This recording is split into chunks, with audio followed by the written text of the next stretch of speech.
I'm still curious if you remember when you first learned about open source, heard about it, or like how did you get in touch with it?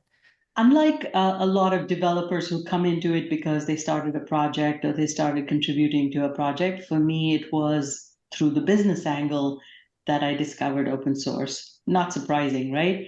It was 1998. I was a product manager at Silicon Graphics in Shoreline, Mountain View, California. And we were in the business of shipping, very proprietary servers, right? IREX running on very beefy MIPS servers.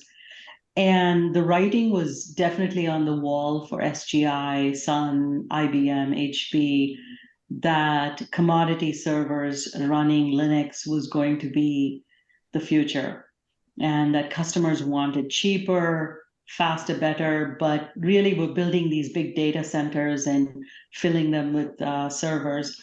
So SGI started shipping a Linux-based server, and we had to very quickly start understanding what does it mean to run Linux on our server.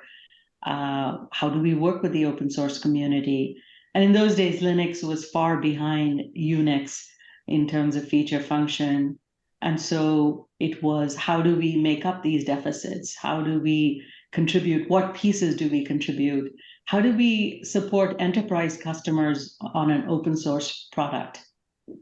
And how do we build those relationships with upstream so that we can provide the kind of SLAs that customers were used to, et cetera. So I was part of that strategy team at SGI, and I just absolutely loved it because it was the intersection of so many things, right? That's why we are all in open source. It's community, it's strategy, it's technology, it's people, it's how do you kind of make this thing work.